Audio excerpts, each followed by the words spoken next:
Allô tout le monde, j'espère que ça va bien. Bienvenue sur mon podcast. Donc aujourd'hui, j'ai une invitée. Je trouvais ça vraiment cool de faire un podcast un petit peu plus pour les entrepreneurs, mais en même temps, je pense que ça va toucher tout le monde. Dans le fond, j'étais avec Mélanie. J'aimerais ça que tu te présentes un peu pour nous mettre en contexte. Oui, en fait, moi, je suis moi-même entrepreneur, mais je n'étais pas entrepreneur. J'étais opticienne pendant 20 ans et j'ai découvert quelque chose qu'on va regarder ensemble aujourd'hui et c'est ce qui fait que j'ai changé de carrière après 20 ans. OK, puis c'est ça. Dans le fond, elle m'a fait faire un test, OK? Comment tu l'appelles, ce test-là? L'outil s'appelle IRPA, I-R-P-A. C'est l'indice relationnel pour l'action. C'est un outil de ressources humaines que j'ai amené dans le développement personnel. OK. Puis dans le fond, c'est moi ce que j'ai aimé, c'est que cet outil-là permet justement de comme un peu mettre des mots, des explications sur notre personnalité, puis un peu expliquer pourquoi on fait telle action, pourquoi on est comme ça. Tu sais, par exemple, parce que là, tu me l'as analysé avant comme qu'on fasse le podcast, mais tu vas me le réexpliquer, le réanalyser pour le bénéfice de l'épisode. Mais ce que j'ai aimé, c'est que j'ai comme découvert, OK, ça l'explique pourquoi je suis comme ça. OK, ça l'explique pourquoi j'ai autant de misère avec genre tel type de personne. Genre le plus ou moins 10, tout le temps plus ou moins 10 à l'heure, là, mon Dieu. Mais c'est ça, parce qu'on va faire dans le fond, c'est que d'un, tu vas nous expliquer un peu comme c'est quoi, tout ça, puis on va lire, il y a comme une description de ma personne, puis après ça, on va expliquer les résultats, puis je pense que tu vas nous donner comme un peu OK, ben comme par rapport à la population québécoise, je me situe où, puis tout ça. Fait qu'on commence par justement nous dire comment t'en es venu à comme, ben c'est quoi, puis comment t'en es venu à faire ça finalement? En fait, parce que moi-même, j'étais pas alignée dans ma carrière, j'étais malheureuse, pas de burn-out, pas d'épuisement professionnel, mais pas loin. Arriver chez nous puis pleurer ma vie, j'étais pas mal là. Okay. Et on était rendu au point de dire, si ça marche plus, reste chez nous. Là, arrête de travailler tout simplement. Parce que je savais qu'il y avait des éléments qui marchaient pas, mais j'étais pas capable de mettre le doigt dessus. Okay. Puis moi puis mon conjoint, on a décidé de commencer des investissements en immobilier. Donc on a commencé des formations là-dedans. Okay. Et c'est là que j'ai découvert que cet outil-là existait. Puis j'ai fait beaucoup de développement personnel. Pourquoi? Parce que j'avais de la misère à gérer mes émotions. Donc je me suis dit, l'immobilier, c'est des montagnes russes d'émotions. Comment je vais faire pour gérer ça? Et c'est vraiment là-dedans que j'ai rencontré quelqu'un qui utilisait cet outil-là, puis que j'ai fait comme... Mon chum me l'a donné en cadeau parce que je trouvais que c'est un investissement, tout ça. Puis je disais, c'est un peu cher. Mais il dit, non, t'as l'air mêlé un peu, fait qu'on va, on va l'essayer. Ouais. Puis ça m'a révélé tellement d'affaires que j'étais comme, là, je comprends pourquoi, la valeur et tout ça. C'est ça. Ça a été vraiment... Parce que c'est pas un test comme tant d'orientation. Ça dit pas quelle carrière tu peux faire comme ça. Non. Ça dit plus dans quoi tu peux te situer et être confortable, puis dans le fond, dans quoi tu vas être performant, bon, dans quel genre de c'est pas carrière, vraiment, c'est plus par comme travail. L'environnement. Ouais, c'est plus l'environnement de travail. Qu'est-ce qui... pour chaque personne, il y a des éléments qui vont nous donner plus d'énergie. Il y en a qui vont nous engruger beaucoup d'énergie. Ouais. Puis la façon que c'est fait, en fait, c'est qu'il y a 13 traits de personnalité et ils sont notés sur 0 à 10. Et chacun a un impact parce que quand il y a une situation de stress aigu, là, quand on est stressé, c'est quoi nos premiers réflexes, nos lumières qui allument sur notre tableau de bord. Ouais. Et cet outil-là nous permet de savoir c'est quoi les éléments qui sont stresseurs, mais c'est quoi les éléments qui vont être nourrissants aussi.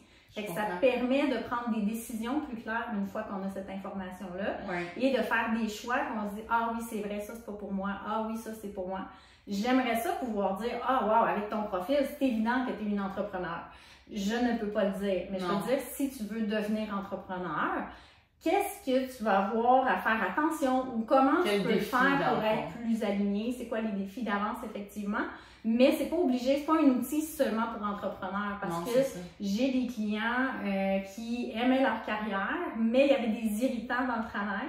Mais en sachant c'est où les irritants, mais ils ont pu aborder la question avec les patrons, changer ces éléments-là, mais ils ont continué le même travail. Mais moi, je trouve que même c'est un outil qui est intéressant comme dans toutes tes relations. Dans tes relations de couple, dans tes relations au travail, dans une équipe de travail, comme moi, j'ai envie de le faire avec mon équipe de travail pour que je comprenne pourquoi est-ce que, dans quel rôle je peux mettre cette personne-là, pourquoi cette personne-là réagit comme ça quand je lui parle d'une telle manière. Ça fait que ça t'aide dans tes relations, je trouve. Dans toutes les relations, parce que même Avec les enfants, c'est sûr que je le fais pas pour les enfants, c'est à partir de 18 ans. Mais ça nous amène à comprendre, pourquoi il réagit comme ça. Puis des fois, ça va être d'apaiser. Si une personne, exemple, toi, ton côté anxieux, il est très bas. Mais tu vas être capable de comprendre que c'est quelque chose qui est important pour une autre personne.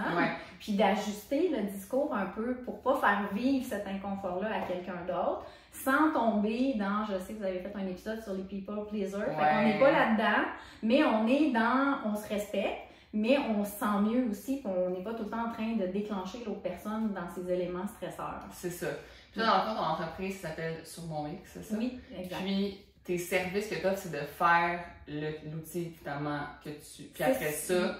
C'est l'outil le plus... En fait, c'est le service le plus utilisé, là. Ça fait depuis 2020...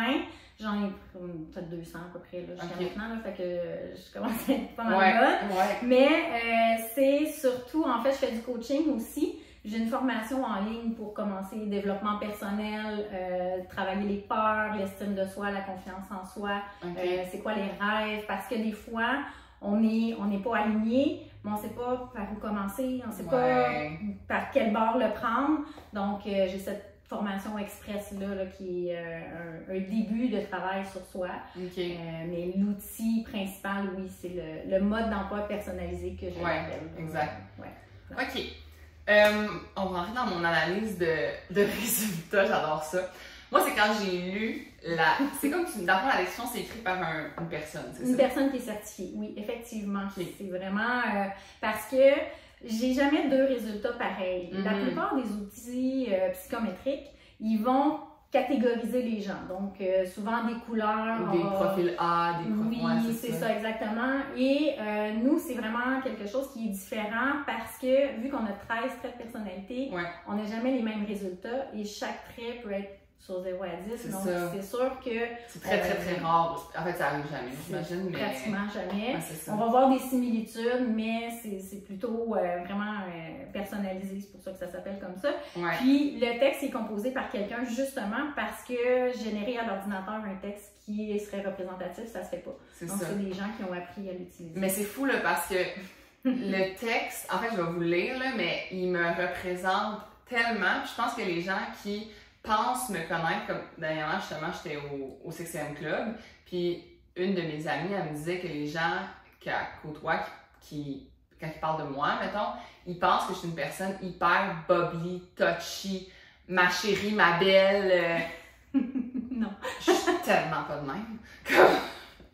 Je suis l'opposé de ça. Mais justement, je pense que ça va permettre aux gens d'encore mieux me connaître. Puis, je sais pas si les gens vont être surpris ou pas. Là, moi, j'étais vraiment pas surprise. Là. Moi, c'était moi. Là. Fait que je vais vous le lire. Ça va me faire plaisir de vous le lire. Puis après ça, on va analyser chacun de mes résultats. Puis c'est pas parce que comme c'est comparé avec la population de travail au Québec, c'est ça? Oui, exactement. Donc, ça permet de savoir c'est quoi les éléments qui nous distinguent. Le but, c'est pas d'être comme la moyenne. Non. Mais c'est de comprendre que, pour moi, ça, c'est une force. Ou, c'est pour ça que des fois, j'ai l'impression que ce point-là, il est vraiment différent de la plupart des gens. Je comprends. OK. Donc, je lis le texte. Cette personne témoigne de toutes les forces essentielles à la réalisation de grands objectifs. Toujours dans l'action, cette personne n'aime pas rester à ne rien faire. Elle est proactive et dynamique. Elle présente un angle de soi très optimiste face aux opportunités et elle est particulièrement ouverte aux activités lui permettant de vivre de nouvelles expériences. Cette personne n'anticipe l'avenir que sous un angle positif. Elle n'est pas portée à négativer ce qui se présente à elle ni à souligner les points faibles d'une personne, par exemple. Elle préfère nettement travailler dans un contexte de valorisation des ressources mises à sa disposition. Cette personne présente une forte autonomie dans l'exercice de ses responsabilités et de ses tâches. Lorsqu'elle s'engage dans un nouveau projet, elle le fait à fond et elle cherche à conserver les leviers décisionnels qui lui permettent d'atteindre ses objectifs le plus rapidement possible. Elle aime travailler dans un contexte où les gens sont professionnels, autonomes et dédiés à leurs objectifs.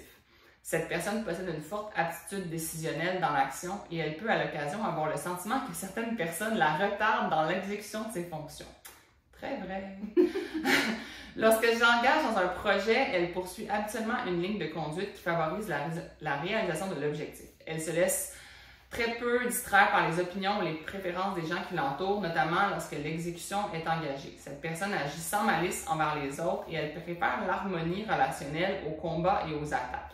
Elle ne craint pas d'entrer en relation avec les inconnus et elle conserve cependant une forte autonomie en lien avec les personnes qui lui sont proches. Elle mène souvent l'orientation des actions et elle donne du sens à ce qui est fait collectivement. Cette personne peut exprimer un leadership naturel qui est motivant, proactif et stimulant. Dans le feu de l'action, cependant, cette personne peut avoir une légère difficulté à bien maintenir une conversation qui s'appuie sur l'écoute active de son vis-à-vis. Cette personne est constamment occupée par ses projets et ses actions à mener. Il peut arriver que cette personne agisse de manière un peu autoritaire, laissant peu de place à l'expression fine des besoins par autrui. Oups. Aussi, si quelqu'un cherche à réduire ou bien limiter son autorité ou ses pouvoirs, cette personne n'acceptera pas et cherchera à se libérer de cette contrainte.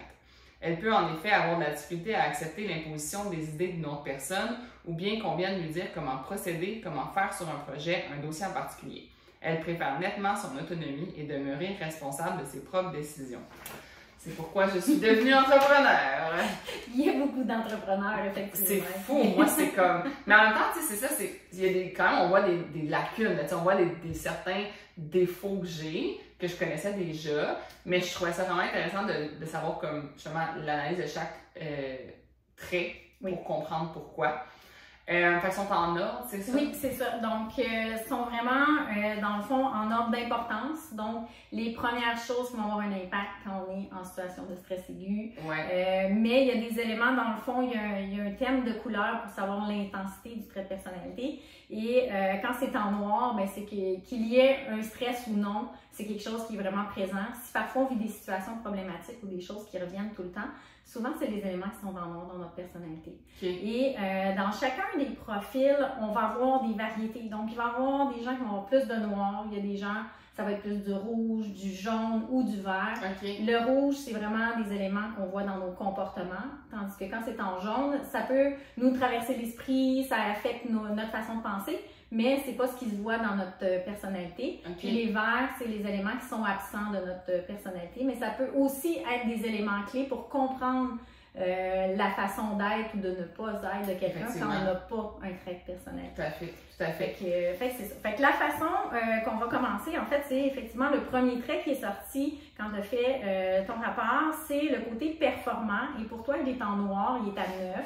Je peux montrer, mais on ne verra pas super bien, mais c'est pas grave. C'est facile. C'est comparé à la moyenne. Puis dans le fond, ce que je vais faire, c'est que je pense que je vais le prendre en photo, puis je vais le mettre sur. J'ai un groupe pour mon podcast sur mon application. Fait que je vais prendre la photo, puis je vais le mettre. Super, fait que vous allez pouvoir le regarder aussi. Et ton résultat, c'est 9 sur 10. Donc, c'est être dans le feu de l'action, c'est ce qui est le plus motivant pour toi. Et pour avoir une idée, la moyenne de la population de travail est 5. Mais je trouvais ça quand même bien, 5. J'étais quand même satisfaite de le niveau de performance que les gens veulent atteindre au Québec. On est une population pas de l'âge, finalement. Non, c'est ça. Puis en fait, c'est le défi avec le mot performant, c'est qu'on va voir ça comme si quelqu'un qui est en bas de la moyenne, ça veut dire que c'est une personne qui n'est pas performante. Mais c'est plus une façon de... le performant, ça parle de quelqu'un qui veut être dans le feu de l'action, qui va aimer gérer plusieurs dossiers à la fois et tout ça, service à la clientèle. Tu peux être pas dans le performant, mais quand même une très bonne employée. Exactement. Pourquoi? Parce que, exemple, et moi je suis ton opposé, moi je suis performante à 2. Mais moi je suis une marathonienne. Donc, je vais commencer une tâche, je vais la faire jusqu'à la fin, puis je vais passer à la suivante une fois que ça, c'est terminé. Je comprends. Et c'est un peu des gens à ce moment-là qui vont avoir besoin d'un travail un peu plus comme un travail de recherche, faire des choses pendant des longues périodes, ce qu'un performant ne sera pas motivé à faire. Je suis pas capable. C'est ça. Fait que toi, il faut que ça change, il faut que ça aille vite. Donc, c'est là où faut choisir un travail qui fait du sens avec ça. Le travail que tu faisais avant n'avait... Oh, tu vois, je reçois des messages sur mon site internet. On ne répondra pas maintenant. Donc, c'est... Oui, parce que tu faisais un comparatif avec mon ancien travail d'avocate, parce que j'avais dit, tu sais que j'ai été avocate, puis tu me disais, avec ce que tu as eu comme test, ça collait pas du tout. Zéro pour moi, là. Puis c'est comme, ah, ok, j'aurais dû le faire avant. On aurait compris. En fait, moi, c'est sûr que, comme je disais tantôt, je peux pas dire c'est quoi la carrière qui te correspond, mais je peux te dire que la carrière que tu avais choisie ne te correspondait pas à ton profil du tout. En fait, tu peux, mais c'était très énergivore. C'est ça. Parce que c'était pas aligné avec tes besoins. Exact. Mais c'est pour ça que ça me rendait malheureuse, finalement. C'est parce que ça correspondait pas à ce que moi j'avais envie de faire. Puis, tu sais, dans mon deuxième emploi, où j'étais un petit peu plus dans la gestion de plusieurs dossiers, puis tout ça, puis j'étais dans une entreprise, là, ça correspondait plus. Mais quand j'étais avocate à faire des dossiers d'acquisition puis de vente d'entreprise, c'est intermédiaire. Oh mon Dieu Seigneur! Exactement. Quelqu'un qui a le performant un peu plus bas va aimer mieux ce genre de tâches-là. Ouais. On va le voir plus loin, il y a d'autres éléments aussi dans ton profil qui expliquaient le pourquoi c'était encore plus ardu pour toi. Ouais. Parce que des fois, on est bon dans quelque chose, mais ça ne veut pas dire que c'est ça, notre X. Non, c'est ça. C'est trop énergivore. Fait que c'était un peu le cas avec... Je trouve ça intéressant que tu dises ça parce que moi, je l'ai déjà dit dans plein de podcasts, mais dans chacun des emplois que j'ai eus, je voulais être bonne. Dans le sens que je voulais être bonne, sauf une exception, mais... La majorité. La majorité des emplois que je voulais faire, j'ai toujours voulu être bonne, peu importe c'était quoi, parce que j'ai comme un peu, c'est comme par principe, on pourrait dire, là. Oui, tes valeurs, parce qu'on a chacun nos valeurs. C'est ça. Pour toi, c'est important. C'est important. Puis, mais comme tu dis, c'est juste le fait que c'est énergivore, donc tu arrives chez toi puis tu es encore plus épuisé. Ça peut expliquer le fait qu'après ça, tu es démotivé pour faire tes entraînements, pour vivre ta vie finalement, parce que ton travail, c'est pas que t'es pas bon, c'est qu'il te correspond pas puis il est énergivore finalement. Exactement. Puis, exemple, tu vois, moi, mon performant est plus bas. Si je fais un entraînement en commençant le matin à 7 heures, personnellement, je vais avoir de la misère à faire ma journée. Je vais aimer mieux le faire plus vers la fin de la journée ou prévoir une pause après parce que moi, mon énergie se renouvelle un peu moins rapidement parce que mon très performant est plus bas. Tandis que le performant à 9, ça peut l'aider à canaliser l'énergie. Totalement. Parce que quand on est comme survolté, comme mon Dieu, tu vas te garrocher un peu partout, mais ça veut pas dire que c'est plus efficace. Ça veut juste dire qu'il y a des choses qui se passent. Fait que pour amener le focus, ça peut aider de s'entraîner le matin. Fait que ça aussi, c'est, tu sais, il y a beaucoup de croyances, un entrepreneur, ça s'entraîne le matin, parce que la plupart des entrepreneurs, le très performant est élevé. Mais moi, mon performant est bas, fait que c'est pas une bonne idée pour moi de brûler mon jus en partant de ma journée. Fait que ça aussi, ça amène des réponses. On va y arriver, hein, là, on est juste un qui fait. Ouais, on va y aller. Le prochain, confiant. Confiant, ça veut dire quoi? Donc, le confiant, il est à 5, il est en rouge. La moyenne de population au Québec est à 4, en jaune. En fait, le confiant, c'est l'image qu'on projette. Donc, c'est de l'extérieur, qu'est-ce qu'on voit? À 5, c'est quelqu'un qui a confiance en elle, mais on n'est pas dans la surconfiance. On n'est pas dans la surestime parce que ce trait-là pourrait nous démontrer une personne qui a un côté plus narcissique. Là, utiliser les gens autour de lui, se penser supérieur, surtout s'il est en noir, évidemment, là, ça peut être problématique. Donc, c'est des gens qui méritent d'être au-dessus des autres et tout ça. Donc, on ne le veut pas trop élever parce qu'une personne qui a un confiant qui est trop fort, il n'est pas capable d'aller dans sa vulnérabilité, il ne veut pas demander d'aide, tout ça. Donc, à 5, il est bien équilibré et en fait, ça veut seulement dire que je reconnais mes forces et je vais être capable d'atteindre ce que je veux, mais c'est bienveillant. Fait qu'on n'est pas dans le... Je comprends. Utiliser les gens. Je comprends. C'est comme, mettons, moi je suis zéro vendeur requin, mettons. Oui, c'est bien de la misère à être vendeur requin. Exactement. Mais il y en a que c'est comme ça. Puis ça va être seulement dans leur intérêt à eux. Mais tu as des gens aussi que ça va être juste pour protéger l'insécurité à l'intérieur. Parce que l'image du confiant, c'est souvent le petit canard qu'on voit qui flotte sur l'eau, mais il pédale en dessous puis il rush sa vie, mais ça, on le voit pas. Mais des fois, c'est ça. Il y a des gens que pour protéger leur image, ils vont se laisser couler parce qu'il ne faut pas que ça paraisse que j'ai fait un échec ou j'ai eu un échec. C'est ça. Fait qu'ils vont être moins dans la transparence et la vulnérabilité. C'est ça. Fait que c'est pour ça qu'idéalement, on est mieux quand il n'est pas en premier. En deuxième, ça va. C'est parfait. Bon. Ensuite, le prochain, je pense que ça va surprendre des gens. Oui, celui-là. Puis en fait, pour toi, c'était une réponse qui venait ça va tellement confirmer plein de choses. Mais pour d'autres personnes, c'est comme, on ne savait pas qu'elle avait ça. C'est le trait le plus sous-estimé, mais qui ajoute de la valeur aux gens. C'est le côté, il s'appelle réservé. Et le réservé... C'est mon troisième. C'est en troisième. C'est mon troisième position. C'est vraiment important. Et c'est une personne qui a besoin de temps seul pour refaire son énergie. Donc là, ça veut pas dire que j'aime pas les gens, mais ça veut dire qu'être avec des gens, ça me prend de l'énergie. C'est tellement énergivore pour moi. Exactement. Donc, là, t'es à 4 sur 10. Donc, c'est pas très élevé, mais à 5, il est en rouge. Ouais. Donc, c'est quand même quelque chose qui est important, surtout qui est en 3e. Ouais. Et la majorité des gens, la moyenne de la population, pardon, pas la majorité, est à 2,77. Et ça, dans le fond, c'est que le réservé, il va aimer mieux travailler de son côté, faire les choses de son côté. Donc, il n'y a pas de hasard que tu as décidé que tu faisais du télétravail, que tu travaillais de la maison. Ça ne veut pas dire que j'aime pas faire des parties, voir des amis, mais ça veut dire qu'après une soirée, je suis pas fâchée quand ils s'en vont. Puis je serais pas capable de faire, mettons, des entraînements en vrai, avec des gros groupes tout le temps. Exact. Je serais pas capable. Je sais que j'allais pas choisir cette carrière-là. Pas 7 jours, en tout cas. Non, c'est ça. De temps en temps, ça va, puis j'aime ça, mais comme tu dis, c'est quand même énergivore pour moi. Tu sais, le lendemain, il faut que je mette une journée off. Oui, exactement. Puis je le vois un peu comme un réservoir d'énergie. Ben, le côté réservé de notre personnalité, c'est comme le petit trou qu'on a qui fait que l'énergie sort. Ben, le chiffre, il nous dit c'est un petit trou ou c'est un gros trou. Oui, je comprends. Fait que, un peu ça. Fait qu'il y a des gens comme moi, j'étais pas du tout réservée. Quand il y a une couple d'années, j'avais fait avant de changer de carrière. J'étais pas réservée. Moi, j'avais plus le côté dépendant. J'avais besoin des gens autour de moi. Puis là, on dirait que plus je deviens autonome dans mes tâches, dans ce que je fais, ben là, le petit côté réservé fait comme moi, finalement, j'aime ça, avoir ma bulle. Exactement. Fait que c'est une personne aussi, au niveau du travail, qui va être très autonome. Et si on travaille dans un environnement de travail avec des bureaux partagés, le réservé, là, c'est difficile, des petits cubicules. Son énergie, il a peur puis il comprend pas. Ben, c'est une personne qui va aimer mieux avoir son espace réservé à lui toute seule. Je comprends. C'est vraiment intéressant. Efficace. Oui.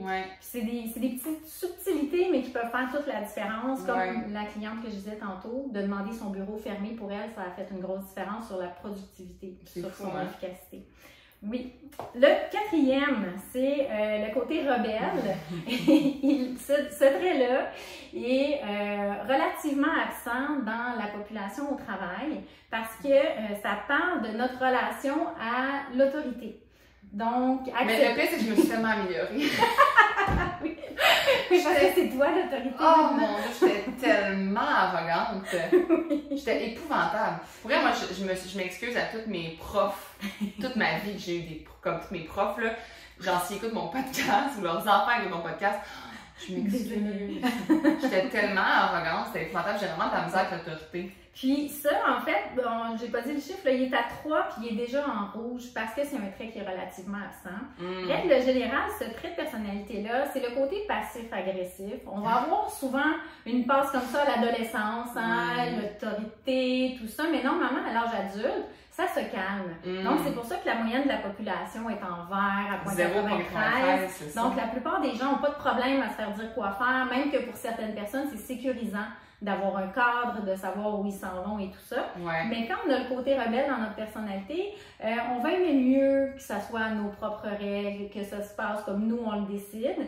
Et ça peut amener, au niveau des relations interpersonnelles, une difficulté au niveau de nommer mes besoins ou de dire qu'est-ce que j'ai pas aimé. Parce que le rebelle, il va plus accumuler à l'intérieur. Puis là, quand ça fait pas son affaire, il peut fuir la situation ou il peut exploser. C'est tellement moi. C'est fou. Mon chum me dirait, c'est ça, là, c'est comme j'explose. Genre, ben pas j'explose, mais je garde tout en dedans. Je garde tout en dedans, puis là, maintenant, je fais comme, faut que je dise, là. Mais là, j'ai comme pas juste une chose à dire. J'ai tout ce que j'ai accumulé à dire, tu sais. Vu que je veux m'occuper de mes affaires moi-même, ben, puis je demande pas d'aide, ben, c'est que j'accumule, parce que je m'en dis, je suis comme, ben là, je fais tout, ben là, ben là, tu sais, il s'est accumulé plein d'affaires, puis là, lui, il est juste comme, pourquoi tu me l'as pas dit avant? À mesure. À mesure, c'est ça. Fait que ça, c'est vraiment moi, puis je me dis que c'est quelque chose que j'essaie, puis je travaille, parce que pour elle, je suis vraiment meilleure qu'avant. C'est bien, c'est bien. Ouais. C'est ça. Puis, le fait aussi, c'est que ça va être difficile d'évaluer un trait à la fois. C'est l'interaction entre chacun. Comme exemple, ton rebelle, pour toi, ben, c'est sûr que le performant, en étant en premier, le performant, il est un petit peu plus explosif. Donc, c'est pour ça que tu accumules, à un moment donné, la pression fait que ça sort un peu tout en même temps. Parce que le performant, il est comme un peu plus, là. C'est ça. Ça bloque. C'est un frein, là. Exactement. Ensuite, on a le côté théâtral qui est à 3 en jaune. La moyenne de la population est à 2,16. Et le théâtral en jaune comme ça, c'est seulement de dire je suis capable de nommer mes émotions, dire comment je me sens, reconnaître les émotions aussi et d'être capable d'avoir l'attention. Mais on n'est pas dans je recherche l'attention. Et ça, je sais que c'est Ouais, intéressant pour vraiment. pouvoir dire, regarde, je te prouve maintenant que c'est pas juste parce que j'aime être sur les réseaux sociaux, c'est parce que c'est nécessaire pour mon travail. Oui, ça aide dans mon performance. Exactement, Ouais. mais on n'est pas dans les théâtrales en rouge, en noir. C'est plus des gens qui vont faire du théâtre, de la danse, des personnes qui sont comédiens, qui ont absolument d'avoir cette attention-là. Ouais. Et s'ils n'ont pas l'attention, là, ils se sentent pas bien en dedans. Je comprends. Et il y a des gens qui ne seront pas comédiens ou Ouais, des non, choses comme c'est ça. Mais l'exemple que je donne souvent, c'est mon conjoint qui est un théâtral en rouge aussi. OK. Il est à 5, mais lui, il peut pas s'empêcher de faire des blagues pour Mm. faire rire la caissière, pour faire rire dans un groupe. Puis OK. là, des fois, moi, je fais des lives aussi. Puis là, des fois, c'est comme, il se pointe. Là, je suis comme, arrête, tu sais, il est pas obligé de faire ça. Mais c'est plus fort que lui. Là, c'est une pulsion, en fait. Alors que moi, mon théâtral, il est à 1. Ah. Quand le théâtral est en vert, à ce moment-là, ça devient une difficulté à dire comment on se sent. Moi, je suis de bonne humeur, ou je suis triste, ou fâchée, mais la palette des émotions, c'est encore quelque chose que je suis en train d'apprendre. OK. Parce que ressentir les différentes émotions, il y a une nuance qui est difficile encore à faire. C'est vraiment de dire, ben, je me sens pas bien, mais je sais pas c'est quoi, là. Fait que c'est plus difficile. C'est pas parce que si, mettons justement, quelqu'un d'autre dans ton entourage fait le test, tu peux comme comprendre à se situer où, puis là, ça l'aide justement, je trouve, à comme, ah, ok, cette personne-là va avoir de la misère à dire ça. Moi, je suis sûre que mon chum a de la misère. Mon chum est théâtral, là, ça serait zéro. Ça se peut. Zéro. Mon chum, il veut pas l'attention, c'est au point qu'on va à commande à l'auto au Tim Hortons, là, puis il va même pas faire sa vraie commande pour ne pas déranger, pour avoir le moins de temps possible à la commande à l'auto, genre. Comme il veut tellement pas l'attention, il veut tellement pas déranger, et puis il parle pas de ses émotions. En fait, il me dit, il est comme, j'ai pas le besoin d'en parler, genre. Il est comme juste, il exprime pas ses émotions, tout court. C'est ça. Puis c'est pas un besoin, mais c'est aussi que la difficulté de les reconnaître. Ouais, c'est ça. Ça aussi. Ouais. Ça peut, là, l'éducation et tout ça, je sais pas. Est-ce que ça aurait pu faire une différence? Ça se peut. Dans ma famille, moi, quand j'étais jeune, on parlait pas de ça. Fait peut-être que je n'ai pas appris. Mais en même temps, je pense qu'il y a une question vraiment de la personnalité. Ma fille, c'est comme théâtre à la 5. Puis on le sait. Moi, j'ai chaud. OK, c'est correct. C'est bon, on a compris. Fait que c'est... Il faut tout qu'on sache ce qui se passe. Fait que c'est vraiment, dans le fond, c'est que ça permet de comprendre, ah, OK, c'est pour ça peut-être que telle personne, quand on est dans une rencontre, elle prend beaucoup de place parce que telle personne, ben, est plus théâtrale ou l'autre personne qui a plus de difficulté à prendre sa place, ben, c'est qu'elle n'a pas envie d'avoir cette attention-là. Exact. Fait que c'est un peu ça, mais moi, je te confirme que ta présence sur les réseaux, c'est pas juste pour être vue, c'est pas juste, c'est pour rendre service, puis c'est pour aider les gens. Puis c'est surtout pour, comme, je sais que c'est utile à ma business. Oui. Je sais que c'est bon pour ma business. C'est ça, exactement. C'est une question, effectivement, d'entreprise. Ouais. Le suivant, c'est le méticuleux, qui est à 3 en jaune. Le méticuleux à 3 en jaune, il est un peu plus bas que la moyenne de la population, qui est à 4,85 en rouge. Et le méticuleux, c'est le souci du détail. Donc, c'est sûr que quelqu'un qui est avocate, on aurait aimé ça qu'il soit en rouge. Ouais. Ça aurait été plus confortable. Je le dis souvent, je suis une bonne botcheuse. Oui. Je fais bien les choses, mais je suis pas perfectionniste. Non, c'est ça. En fait, le performant a sa priorité, donc c'est mieux que ça aille vite. Productif. Exactement. Et ne pas refaire les choses. Ce qui fait probablement aussi que quand tu fais des vidéos, des choses comme ça, il n'y a pas coupure, montage, pas de perte de temps, c'est let's go. Exactement. On y va avec ça. Mon méticuleux est à 3 aussi. Donc moi aussi, moi je suis une fille qui aime plus faire des lives. Il y a des gens qui me disaient va dans un studio. Hey, perte de temps, c'est pas vrai qu'on va perdre des heures. Je le ferai juste jamais. C'est ça. C'est comme je le ferai juste jamais. Si ce soit parfait, ce sera jamais fait. C'est ça. Mais je comprends, ça m'aide à comprendre justement les gens qui sont méticuleux, que eux, il y a pas de chance qu'ils fassent ça boboche, justement. Non, c'est ça. En fait, c'est que c'est difficile pour les gens qui sont méticuleux en rouge à 5, 6, 7. Ils ont une plus grande difficulté à lâcher prise. Donc, à dire, ah, OK, c'est beau, je vais arrêter, là, c'est correct. Ouais. Et quand c'est en noir, ben là, il y a certaines personnes qui peuvent avoir des trucs, tu sais, obsessifs, compulsifs. Je peux pas m'empêcher, c'est plus fort que moi. Fait que là, c'est tout un apprentissage de dire, OK, je suis capable de travailler. Exemple, tu travailles dans la maison. mais il y a une assiette dans le lavabo. Toi, tu n'auras pas de misère à monter dans ton bureau puis dire, je vais travailler. Mais quelqu'un qui est méticuleux, s'il n'a pas tout nettoyé la cuisine, il pourra pas, son hamster, il a continué de spinner puis de penser à sa vaisselle qui n'est pas faite, ou l'assiette, ou j'aurais dû passer ma balayeuse, j'aurais dû. Donc, c'est un peu ça. Tandis que toi, maintenant, tu dis, ben là, aujourd'hui, dans le plan, il y a telle chose. Ben, la vaisselle, ça va être en dernier. Le même principe pour moi. Pour moi, c'est plus important d'aller faire mon jogging que de faire la vaisselle. Je vais aller faire mon jogging. Tout à fait. Alors que d'autres personnes, si la maison n'est pas clean, ben là, il faut que je finisse mon ménage. Après, je vais y aller. C'est ça. C'est là que ça amène. Mais c'est sûr que c'est des gens qui ont un travail beaucoup de précision, qui vont aimer de la comptabilité, qui vont aimer aussi vraiment avoir besoin d'étapes. Étape 1, 2, 3, 4. D'improviser, c'est pas leur force. Là. Donc, c'est vrai. Pardon, le méticuleux, c'est vraiment ça. C'est d'apprendre à lâcher prise un petit peu, mais ça ne veut pas dire que c'est mal fait parce que notre méticuleux est un peu plus. Non, c'est ça, je comprends. Oui. C'est bon. On regarde si tout le temps. Ça l'enregistre. Ça marche. Pas grave. Donc, ensuite, on est rendu au côté conciliant, qui est à 3. Ça, faut que je l'explique parce que conciliant, c'est un mot qui est comme. Qui est un peu bizarre. Je vais dire seulement la moyenne de la population est 4,92. Ah non, c'est le monsieur qui me rappelle. Donc, la moyenne de la population est en rouge. Le conciliant, c'est en fait la personne qui veut faire plaisir aux autres. On en a parlé un petit peu, j'ai entendu là, dans l'épisode que vous avez parlé du people pleaser. Le conciliant, il va faire des concessions, il va faire que tout le monde est bien autour de lui, il va vouloir que, lui, c'est pas important ce qu'il veut parce que ce qu'il veut, c'est que les autres soient bien. Donc, les clients qui viennent vers moi, il y en a beaucoup qui sont conciliants parce qu'ils savent pas qu'est-ce qu'ils aiment puis qu'est-ce qu'ils aiment pas, tellement ils ont fait plaisir à tout le monde autour. Ils se sont oubliés dans le processus, prendre soin des enfants, le conjoint. C'est fou parce que des fois, je parle des gens puis justement, ils me disent ça, je sais pas ce que j'aime, je sais pas c'est quoi être sur mon ex parce que je sais même pas où je veux m'en aller, je sais pas ce que j'aime. Je suis comme, ces gens-là, c'est justement des gens qui, comme, tu sais, je me rends compte souvent, leurs amis, c'est des amis de leur chum. Aussi. Parce qu'ils ont tout sacrifié pour leur chum. Ils ont juste des amis de couple. Des amis de couple. Ils n'ont pas d'intérêt personnel. Leur intérêt, c'est toujours relié à on peut pas en fin de semaine, ben je suis mon chum. Puis c'est comme, je me rends compte que c'est beaucoup ça, mais c'est pas une mauvaise personne, au contraire, c'est comme juste le fait que faut un moment donné que tu développes tes propres.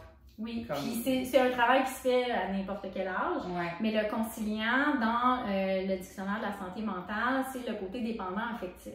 Donc, c'est la peur du rejet, c'est la peur de mettre nos limites, si quelqu'un m'aime plus, si je lui dis non, et ça peut aller partout, là, ça peut aller dans notre relation de couple aussi. J'ai accepté des choses que finalement, j'aimais pas ça, mais ça me dérangeait pas tant que ça.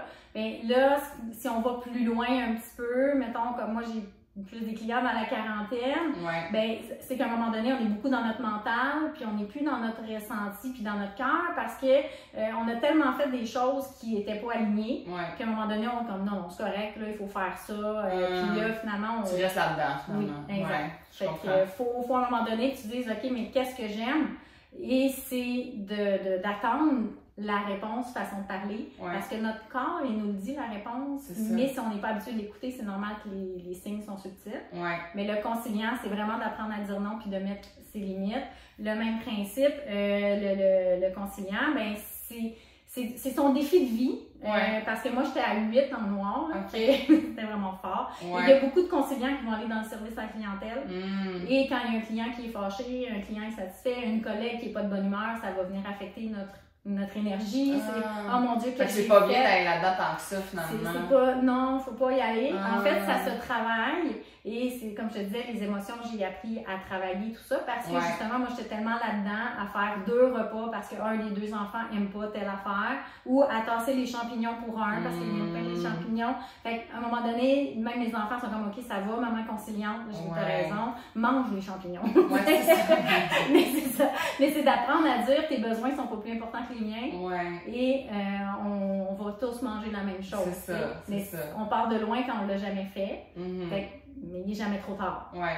C'est juste que les gens autour de nous, au début, sont comme « Ah, pas habitués. » Parce que d'habitude, tu disais oui, ça ne te dérangeait pas, mais là, du jour au lendemain... Tu t'affirmes. Oui, exactement. Mais c'est un travail qui se fait bien à partir du moment où on a conscience qu'on est comme ça. Moi, je ne réalisais pas Ouais, je comprends. Fait qu'à 3, je suis comme vraiment juste. Je suis pas là-dedans. Je suis pas là-dedans. Je suis comme. Ça va, là, dans le sens que je veux faire plaisir, mais pas au point de me plier de ses pieds. Non, c'est ça, exactement. Et le fait qu'il est à 3, c'est qu'avec les personnes qui sont importantes pour toi, tu vas le faire. OK. Mais tu le feras pas pour n'importe qui à l'âge. C'est vrai, ça. Donc, pour ton couple, pour les amis, proches, la famille proche, les parents, là, oui, on va le faire. Mais, tu sais, si c'est quelqu'un qui t'appelle, te demande un service, si t'as pas le temps, t'as pas le temps, puis c'est tout, là, tu sais, ça finit là. La pro du non. Je suis bonne dans le non. T'es bonne, hein? Bon, je suis bonne dans le non. Ouais. Exactement. Fait que c'est l'indépendance, c'est tant mieux. Et c'est une qualité, en fait, parce que ça permet de pas vivre avec le poids des décisions, puis le regard de l'autre. Quand on est conciliant, il est beaucoup plus lourd que quand le conciliant est plus bas, comme on peut être dans ton cas ici. Ensuite, le côté prudent, ça c'est pas pour dire j'ai peur de traverser la rue, là, ça parle pas. Le prudent, ça parle de la timidité. Tu es à 2 en jaune, la moyenne de la population aussi c'est 2 en jaune. Ça veut dire qu'on n'a pas nécessairement peur d'avoir l'air fou ou de dire des niaiseries et tout ça. C'est subtil. À 2, c'est juste comme est-ce que ce que je m'apprête à dire est pertinent ou non. Okay. Et ça pourrait peut-être m'empêcher de dire quelque chose là, au lieu de tout sort naturellement. Mais on n'est pas du tout dans je vais m'effacer complètement s'il y a une rencontre. Les gens qui sont timides, ben ils ont tendance à se juger très sévèrement, à se taper sur la tête. Ah, ça doit être de ma faute. Ils se souviennent comme ce qu'ils ont dit, puis là, ils vont s'en rappeler, ils vont se le tourner dans la tête. Ah, j'aurais pas dû dire ça de même, j'aurais dû le dire de même.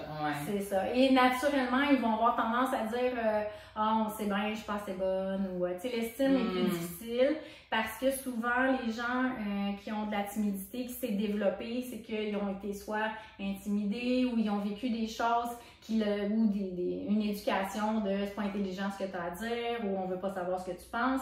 Donc, ça les a amenés à intérioriser beaucoup ça, ce qui fait que le discours interne n'est pas toujours très gentil. Ça se travaille, mais c'est beaucoup, tu sais, ils vont dire ah bon, il est encore fâché, j'ai fait quelque chose de pas correct. Naturellement, là, c'est comme bon, qu'est-ce que j'ai fait encore? J'ai sûrement gaffé à quelque part. Fait que, c'est beaucoup d'insécurité. L'insécurité, absolument. Mais ça se travaille. Et c'est dans le fond, les endroits où c'est plus confortable pour une personne qui est timide, c'est des endroits pour, exemple, prendre la parole. Ben, si c'est clair, là, il y a un micro, c'est à mon tour de parler. Donc là, ma timidité va se calmer parce que aujourd'hui, je suis l'expert. Donc là, ma timidité n'est pas là. Là, je connais mon sujet et tout ça. Mais si on est dans un groupe, moi, je suis un peu timide. Si on est dans un groupe, il y a plein de monde qui sont un petit peu plus extravertis, tout ça. Moi, je vais j'observe. Là, je vais voir, c'est-tu intelligent ce que je vais dire ou non. Ça se peut que je skip une couple de, tu sais, ou en classe, je ne poserai pas de questions. Puis là, quelqu'un va poser la question, je vais voir. Caroline, c'était ça ma question, je savais qu'elle était bonne, tu sais. Le timide, il vit des situations comme ça. Non, j'en vivais pas. Moi, non. Non. Moi, je posais ma question, puis je donnais la réponse, puis peu importe. Exactement. Ensuite, on est à l'avant-dernier ici, le côté émotif. Attends, on a manqué le vigilant. On a oublié, ben oui, t'as bien raison. Le vigilant, parce qu'il est en vert aussi. Oui, ils sont tous en vert, les prochains. Oui, le vigilant, en fait, c'est une méfiance relationnelle avec des nouvelles personnes. Le fait de ne pas être vigilant, c'est bien. C'est ce qui fait probablement aussi que tu es à l'aise d'aller rencontrer des gens dans les parcs, de changer de place. Et c'est comme, ça me dérange pas. Là. Il pourrait avoir n'importe qui, il n'y a pas de problème. Mais c'est sûr que tu fais naturellement confiance à un peu n'importe qui. Donc, c'est bien d'avoir quelqu'un avec toi qui a peut-être une petite méfiance un peu plus. Mais c'est pas un problème en tant que tel. Mais si, exemple, moi, j'étais vigilante à 2 ou à 3, je me souviens plus parce qu'il s'est calmé, mais quand même, j'étais un peu vigilante, mais je fais du service à la clientèle. Mais là, à chaque nouvelle personne, il y a une petite résistance à l'intérieur. Il y a un petit inconfort de faut que je reprouve que je suis bonne parce qu'on se rappelle avec la timidité. Donc, à chaque fois, j'ai l'impression qu'il faut que je reconquéris la personne. Donc, ça amène un petit inconfort. Si on est dans un environnement avec tout le temps des nouvelles personnes, mais ça génère du stress tout le temps. C'est un stresseur, en fait. Et c'est dans nos traits restrictifs, donc des éléments qui peuvent compliquer quand on entre en relation avec les autres. Mais on ne le veut pas. Ce trait-là, la moyenne est à 1,59. Et dans le dictionnaire de la santé mentale, c'est le côté paranoïaque de notre personnalité. Il y a 15% des gens qui sont dans cette paranoïa-là. Donc, de ne pas faire confiance à personne, on ne sait jamais, ça peut se retourner contre nous, donc ils ont de la misère à faire confiance. Et c'est des gens qui vont vivre sous tension parce qu'ils ont peur de se faire prendre en défaut. Donc, au travail, ils vont poser beaucoup de questions. Comment ça marche? Comment je dois faire? Peux-tu m'expliquer? Parce qu'ils veulent surtout pas se faire reprendre ou se faire dire ça, c'était pas correct. Fait que, mais il n'y en a pas beaucoup, là. Mais il y en a un petit peu quand même. Ces gens-là, quand on le nomme, ils font comme « Ah, OK, c'est pour ça que je me sens comme tendue. » Exact. Et effectivement. Fait que mais c'est pas très présent quand même dans la population non plus. Donc, je m'excuse, on était rendu finalement là au émotif. Émotif qui n'existe pas dans ma personnalité. Non, exactement. Le trait émotif, en fait, c'est le seul trait de personnalité qui peut bouger rapidement dans l'échelle. Donc là, pour toi, il est à 1, ça veut dire que ça va super bien, que tu es aligné, tu es sur ton X, tout ce que tu fais, c'est parfaitement pour que je me sens bien. Exactement, il n'y a pas de remise en question, il n'y a pas d'épuisement émotionnel, épuisement physique. On est vraiment bien, mais quelqu'un qui est en remise en question, qui se dit « Moi, d'habitude, j'ai plus d'énergie que ça », c'est que le émotif, il monte un petit peu dans son échelle. Et ça, pour nous, ça peut être un symptôme, un signe de « Ah, OK, il y a quelque chose qui ne marche pas ». Mais les gens avec un performant élevé comme toi, ils ne sentent pas nécessairement venir que le émotif, il prend de la place puis il monte dans l'échelle. On dirait que... mais je pourrais être overwhelmed tout d'un coup dans le fond. Oui, c'est ça, exactement, parce que tu as l'énergie quand même qui va être là, mais peut-être moins de patience, peut-être moins de tolérance. C'est vrai que ça m'arrive, ça, effectivement. Oui, mais ça revient rapidement un coup que tu gères les trucs. Mais quelqu'un qui n'est pas aligné, quelqu'un qui n'aime pas sa job puis que ça le fait chier, ben là, l'émotif, il monte. Puis c'est là que les gens vont tomber en épuisement et tout ça. C'est vraiment le trait qui nous permet de savoir. Et c'est sûr que moi, j'ai quand même beaucoup de clients qui vont avoir le côté émotif en rouge. J'en ai eu en noir aussi. Parce que tu sais, quand tu es à côté de la traque... quand tu t'en vas justement à consulter pour être sur ton X, généralement tu ne l'es pas. Donc ton émotif est vraiment comme... Il est en exactement. Mais dans le fond, c'est important quand le côté émotif prend beaucoup de place. Moi, je ne suis pas psychologue, je ne suis pas thérapeute. Donc, oui, je peux te donner le portrait, mais je ne peux pas faire de thérapie. Donc, je vais recommander aux gens quand même de consulter une personne qui est adaptée pour ça. Mais le truc numéro 1, quand même, quand notre émotif prend beaucoup de place, je sais que toi, c'est l'activité physique. Mais si tu dis, crime, j'étais capable de m'entraîner à tous les jours, puis là, on dirait que ça me prend trop de temps, je me sens pas bien après, peut-être qu'une journée sur 2, ça serait assez. Parce que si physiquement le corps ne suit plus, il ne faut pas non plus. Tu es épuisé, il ne faut pas que tu t'exagères. Exactement. J'ai une cliente là, en coaching en ce moment, elle dit, j'étais habituée de faire comme 70 km de vélo, puis ça allait super bien, puis elle dit là, je fais 50, puis il me semble que c'est difficile. Fait que là, je dis OK, puis tu te sens comment? Elle dit ça me fait plus du bien. Je dis non, baisse à 30 ou à 25, puis là, ton corps, il te parle.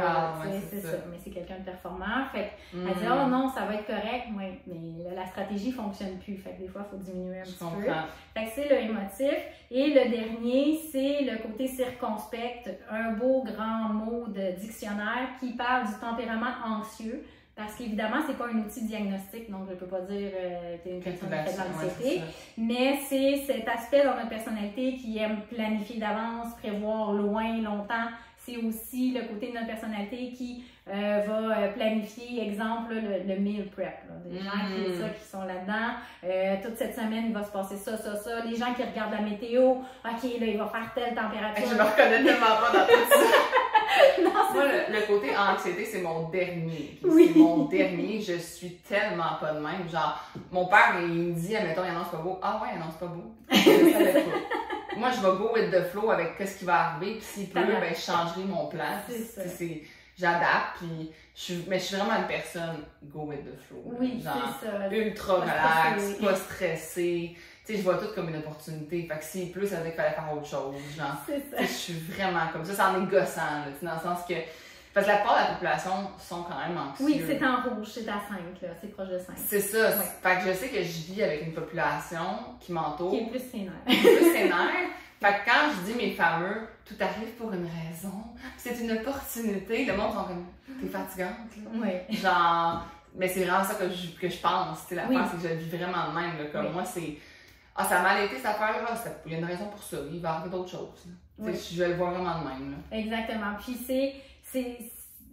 ça peut être difficile pour toi de comprendre pourquoi les gens s'inquiètent. Tu sais, des fois, il y en a, ils ont plus qu'un hamster, là, ils en ont 2, puis 3, puis 4. La charge mentale. Tu sais, ça veut pas dire que tu n'as pas une charge, mais c'est qu'elle va pas te suivre partout où tu vas. Tu sais, si tu es en train de courir, tu es en train de courir. Ouais, exactement. Tu es en train de t'entraîner, tu es en train de t'entraîner. Je vais retourner à mes dossiers après. Vraiment. Mais quelqu'un qui est circonspect, c'est que des fois, le danger n'est pas là, puis c'est comme, ah, ok, là, ça s'en vient, là, les stress d'examen, le deadline pour un projet. Et là, la personne, ben, ça devient tellement envahissant que ça peut même être figé. Je ne sais plus comment me sortir de cette situation-là. Donc, mais c'est fou, ben, j'ai entendu dernièrement, je me souviens plus où, ok, mais parce que moi, je pense qu'avant, j'étais plus anxieuse que maintenant.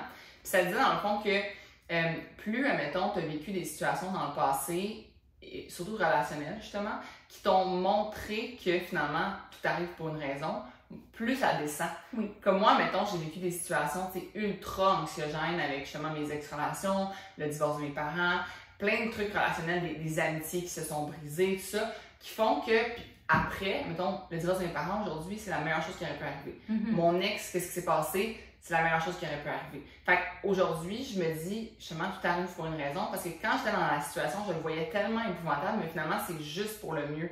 Puis plus tu vis de situations, justement, qui démontrent que tu étais anxieuse pour rien, j'ai l'impression que plus tu guéris de ça. Puis j'ai écouté un podcast aussi avec Claudie Mercier, qui est une personne super, elle a dit à son profil anxieuse assumée, tu sais, mais elle s'est mise dans des situations, plein de situations qui lui créent des peurs, de l'anxiété, pour après ça, quand elle est justement dans une situation qui est tellement loin du niveau d'anxiété que ces situations lui ont mis, ben elle est tellement moins anxieuse parce qu'elle est comme crème.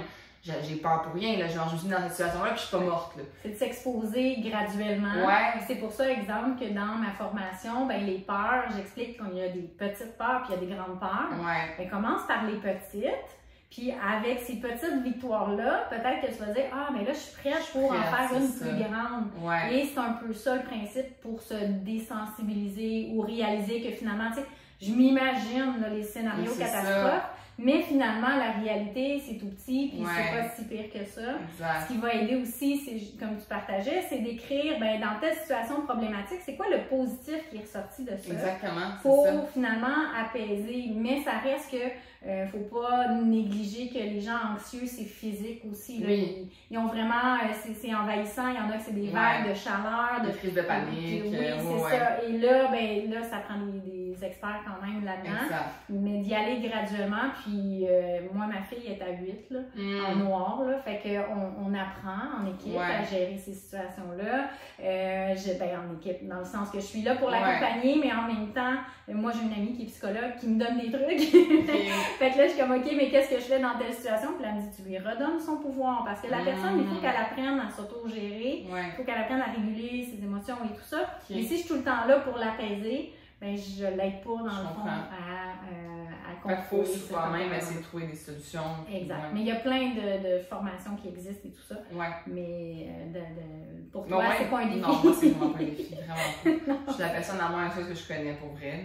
J'ai jamais rencontré quelqu'un de moins anxieux que moi. Puis pour l'entrepreneur, c'est une qualité aussi. Parce que c'est stressant d'être en affaires, on ne sait pas les revenus qui s'en viennent, les risques qu'on prend et tout ça. Donc, c'est moins stressant d'être en affaires pour toi que quelqu'un qui serait avec un côté anxieux. Exact. C'est pas pour tout le monde, donc, en affaires, puis je le dis souvent, puis il faut arrêter de mettre ça sur un standing d'être entrepreneur, comme ça n'amène pas une stabilité, ça n'amène pas une sécurité, ça n'amène. Tu sais, fait qu'il faut vraiment, comme c'est pas pour tout le monde, puis c'est vraiment correct, il faut arrêter de le valoriser tant que ça, parce que moi, je trouve que, comme, tu sais, je voyais des gens qui disent, ah, c'est donc bien.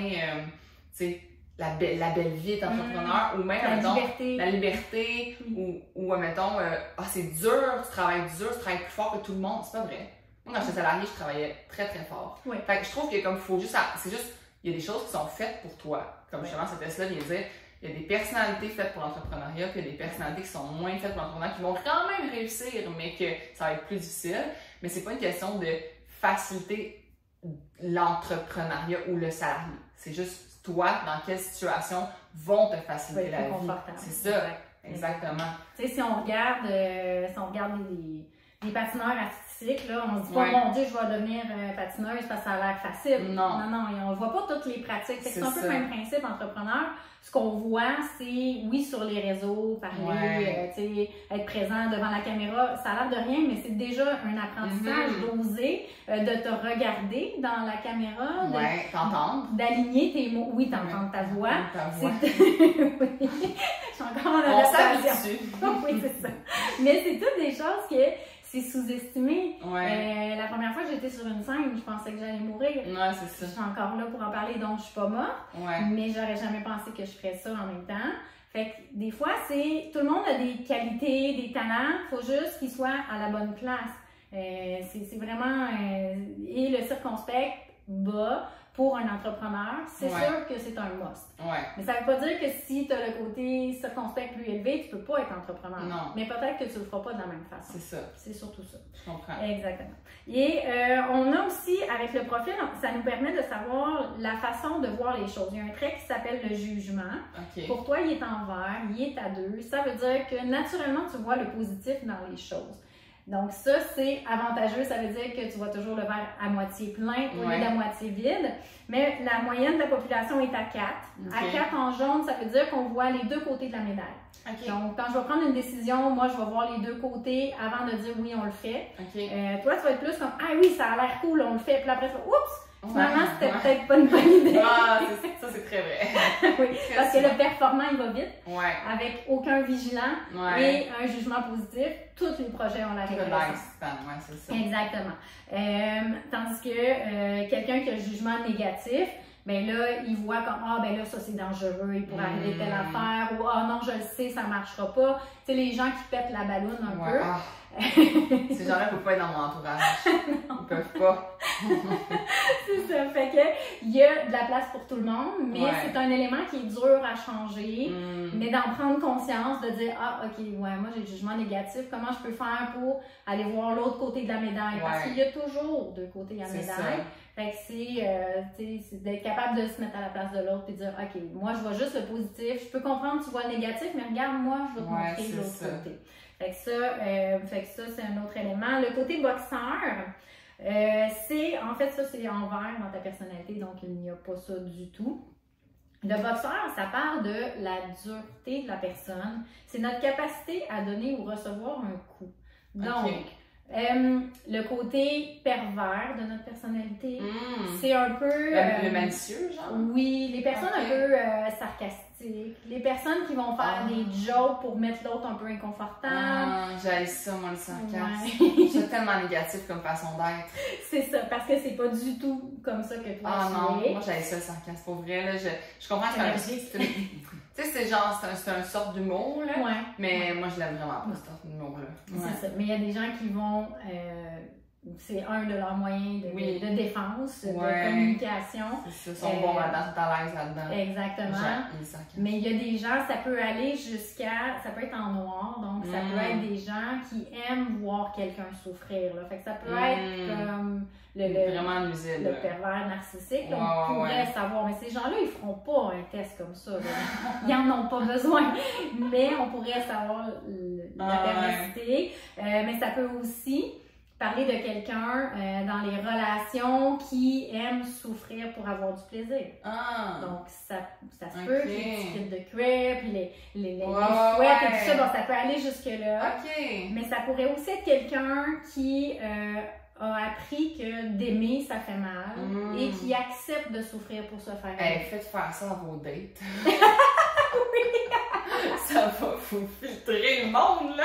Ça va prendre un budget. Il faudrait qu'il y ait une application mobile, genre Tinder, mais qu'avant, tu mets tout ton profil avant. Fait qu'il faut que tu aies fait le test. Puis là, après ça, tu tombes ton profil Tinder, puis là, ils font des matchs entre les personnalités. Ce serait incroyable. Oui. Mais des fois, c'est sûr, moi, je suis habituée, là, mais...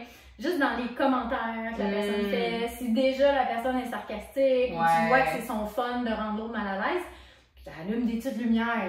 Mais ça veut pas dire qu'elle est en noir. Non, c'est pas les problématiques. Pas nécessairement. Ça fait juste partie de sa personnalité. Exactement, mais parce que ça peut aussi être quelqu'un qui a un passé qui est quand même lourd, qui a eu une famille qui était dysfonctionnelle, la violence, des choses comme ça. Puis, comme je te disais, là, qui a appris que l'amour, ça fait mal. Ça peut aussi être ça. Fait que ça nous donnerait pas l'heure juste à 100%. Là. Ça serait drôle, un Tinder. Ouais, ça serait mais je le fais pour les couples aussi. Hein, okay. Mais je trouve ça très utile. En fait, moi, mon chum le fasse, j'aimerais vraiment ça. oui. Je sais pas s'il va accepter, mais... Ouais, ça, faut qu'ils veulent. Son côté vigilant va être comme... Peut-être qu'il voudra pas. Mais c'est vraiment, en fait, c'est que ça permet de voir la dynamique dans le couple. Puis ça permet de dire, ben écoute, peut-être telle façon, ça serait mieux pour communiquer. Tel élément est déclencheur pour lui. Mais regarde, si tu te prends de telle façon, ça va bien fonctionner. Fait que ça peut régler des conflits, prévenir des choses. Moi puis mon conjoint, ça nous a apporté des réponses. Fait que oui, c'est vraiment intéressant. Ouais. On achève, il en reste 2. Je sais pas. C'est cool, intéressant. J'espère que vous n'êtes pas tannés. Ensuite, c'est l'empathie ou l'inflexibilité. Et en fait, celle-là, c'est vraiment plus sur le niveau du travail. L'empathie et flexibilité, elle peut aller jusqu'à -20 et jusqu'à +20. Donc, l'échelle est un peu plus large. La majorité des gens, c'est entre -5 et +5. Et la moyenne, elle est à 1,56 en vert. Ça veut dire que la plupart des gens vont être plus dans l'empathie. Donc, ils vont aimer les paroles réconfortantes. Ils vont aimer se faire dire « Hey, je suis vraiment fière, merci pour le travail que tu as fait, j'apprécie un petit café pour te dire qu'on apprécie ton travail. Ouais. » Mais quand on est plus dans l'inflexibilité, comme toi, tu es plus dans l'inflexibilité, dans le rouge à 9, ben c'est plus orienté sur les objectifs. On avance. Exactement. Donc, plus les chiffres, la comptabilité, dire OK, ce mois-là, il est-tu bon? Tu sais, plus regarder la stratégie pour qu'on ça avance encore plus. Le côté business, il est à ce niveau-là. Mais c'est un élément, je trouve, qui est intéressant pour toi parce que je sais que tu as des collaboratrices. C'est ça. Donc, ça te permet de dire, bon, OK, dans ma personnalité, c'est pas nécessairement ce qui est motivant pour moi, mais de comprendre que tu as probablement des filles avec toi qui aiment ça. C'est du renforcement positif. Exact. Parce que certaines personnes carburent juste à ça. Exact. Fait que c'est de comprendre un peu la façon de procéder. Et si on est dans l'hyper-empathie, donc les gens là qui sont dans le -7, -10, -12, le défi pour ces personnes-là, c'est qu'ils voudraient sauver tout le monde. Et là, ça devient que, ben, peut-être que je vais perdre beaucoup d'énergie à essayer de sauver quelqu'un qui ne veut pas l'être. Et le syndrome du sauveur un peu et tout ça. Fait que ça, c'est un défi parce qu'il faut se ramener graduellement, mais ça se fait aussi. Puis c'est de ramener à dire, je peux comprendre la situation de l'autre, mais je ne vais pas me mettre dans tous les états. C'est parce que la différence entre l'empathie et la sympathie, finalement. C'est ça, exactement. Parce qu'on peut avoir aussi la compassion pour quelqu'un, mais on va pas, je ne vais pas aller nourrir moi-même des enfants en Afrique. Non, c'est ça. Okay, c'est bizarre, mais c'est un peu ça le principe. Je comprends, c'est ça. Mais ça, tu vois, j'essaie de le travailler parce que justement, je trouve que des fois, vu que moi, admettons, comme c'est axé sur comme, bon, ben, j'ai réussi, juste de savoir que j'ai réussi, c'est suffisant. Mais une personne, c'est comme, même si je disais, mettons, hey, t'as réussi, là, elle va être comme, ouais, mais j'ai-tu bien réussi? T'es-tu fière de moi? J'ai-tu bien fait ça? Tu sais, comme. Fait que j'essaie de travailler là-dessus. C'est ça. Mais c'est de comprendre que les deux, c'est déjà un gros effort, puis c'est de le demander. C'est ça. Qu'est-ce que toi t'aimes mieux? Ça peut faire toute la différence. Parce que quand moi j'étais opticienne, c'est sûr que les patrons étaient orientés sur les résultats, mais s'ils avaient pris la peine de dire hey, une chance t'étais là aujourd'hui, ça aurait fait toute la différence, puis le lendemain j'aurais été contente de revenir au lieu de ben là je trouve que t'as pas travaillé assez vite. Hey, je fais de mon mieux. Là, c'est là la petite nuance. Exact. Et le dernier, c'est l'aptitude décisionnelle, donc la capacité à prendre des décisions dans le feu de l'action. On peut être dans le négatif dans cette échelle-là. On peut être jusqu'à -10 ou être jusqu'à +10. Toi, tu es à +6. Pourquoi? Parce que le performant, il a une capacité à prendre des décisions qui sont très rapides. Ça va vite. Oui, non, on fait comme ça, oui, non, oui, non. Quelqu'un que le performant est plus bas, ça va prendre un peu plus de temps pour décider. Et l'élément qui vient jouer aussi, c'est le côté conciliant. Donc, s'il y a d'autres personnes impliquées... Faut que je demande si à cette personne-là... Oh! C'est ça. Antiproductif. Exactement. Fait que les gens qui demandent tout le temps, ouais, mais toi, t'en penses quoi là? Toi, tu le ferais comment? Ben, c'est des gens qui sont plus conciliants, que le performant est un peu plus bas. Et l'aptitude décisionnelle, ça veut pas dire que s'il est en négatif, je suis incapable de prendre des décisions. Ça veut juste dire que ça va prendre plus de temps. Donc, dépendamment si, exemple, bon, moi, mon aptitude décisionnelle était en négatif, à -6, là, j'étais à -5, donc j'ai évolué, mais j'ai mon entreprise à moi toute seule. Il faut que tu prennes une décision. Fait que là, ça impacte personne. Fait que là, c'est facile de décider parce que c'est moi. Je comprends. Ça impacte d'autres mondes. Mais c'est vrai, je comprends qu'il y a de la nuance. Quand ça impacte personne, c'est pas grave, tu sais, c'est ça. Okay. C'est exactement. Fait que, tu sais, je sors mon post aujourd'hui ou je le fais demain. C'est quand est-ce que toi, tu le veux. Ouais, fait que c'est ça, je comprends. Ouais.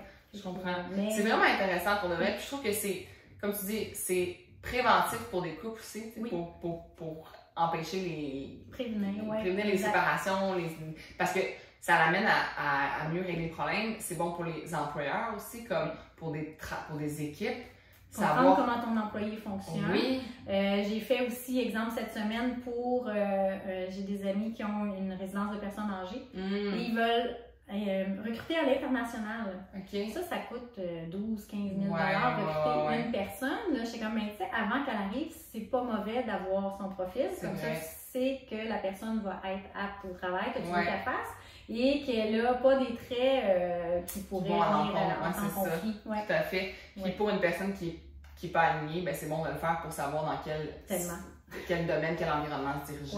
Oui. Moi, en fait, c'est sûr que je prêche pour ma paroisse, mais je pense que tout le monde devrait le faire à partir de 18 ans. Mais c'est une réponse à tellement de questions qu'on a, peut-être que c'est ça, peut-être que c'est pas ça. Tu sais, l'essai-erreur, c'est correct, mais ça va éviter de chercher à l'aveugle. Exact. Il y a comme une partie de réponse avant qu'on Tout à fait. fasse. Je pense que beaucoup de parents pourraient offrir ça comme cadeau à leurs enfants, comme tu sais, quand tu finis le début cégep, tu sais pas trop où tu t'en vas, c'est vraiment un bon test. Je pense que les gens, ça va les avoir aidés. Il y a beaucoup de monde qui me dit ça, qui ont de la misère à se trouver. Je pense que de contacter pour faire le test, ça peut être la meilleure façon. Puis j'espère que vous avez appris des choses sur les traits de personnalité. Puis, as-tu un devoir à leur donner? Je demande toujours aux gens de donner un devoir de la semaine. Mais c'est en fait, là, c'est sûr, on aurait peut-être dû le donner au début. Ah, OK. Parce qu'on aurait pu dire d'évaluer à peu près, ils pensent qu'ils sont à combien pour chacun. Mais c'est bon, ça. Ouais. Peut-être si tu veux, mais je vais le mettre en photo, en fait, le test, le mien. Puis je vais demander aux gens d'évaluer comme eux ils pensent. À mesure qu'ils écoutent, mettre un chiffre à côté. Ils sont à combien? Bonne idée. Parce que, puis on peut se tromper aussi, mais ça va donner un peu une idée. Mais c'est sûr que d'avoir les vrais chiffres, c'est le best. C'est important aussi, si jamais vous décidez de faire le profil, c'est facile, c'est monmodedemploi.com pour commander son profil. Puis ça se fait le paiement en ligne et une fois que c'est payé, vous recevez un lien avec le questionnaire. Donc, je vais le mettre en description. Ça se fait automatiquement et là, je dis 48 heures à avoir les résultats, mais c'est sûr que s'il y a une grosse demande, ça peut peut-être prendre plus de temps pour les rendez-vous. mais normalement, je suis quand même assez disponible. Parfait. Puis, c'est ça, fait que c'est vraiment de jouer un peu à ça. Moi, je suis plus sur Facebook que sur Instagram. Là, je sais que toi, tu es beaucoup sur Instagram. Pour te suivre sur Facebook, c'est ton nom? Sur Facebook, oui, Mélanie Gauthier, beaucoup sur mon profil perso, mais j'ai un groupe privé aussi sur mon X. Je donne plein de trucs. Des fois, c'est pour le tempérament anxieux, les relations de couple avec les enfants, parce que, qu'on le veuille ou non, ma spécialité, c'est le comportement humain. On est tous des humains. Fait que c'est vraiment large, mais ça peut aider tout le monde. Ben oui, définitivement. C'est incroyable. Moi, je triple là-dessus. Ben oui. Et depuis que je l'ai utilisé et appris, c'est comme j'en parle tout le temps. Ben oui, mais c'est normal. C'est tellement intéressant pour le vrai. Ben merci beaucoup d'être venu sur mon podcast. Puis je vais partager ça, puis les gens, vous irez voir ça. Ben, ça fait plaisir. Bye bye! Bye!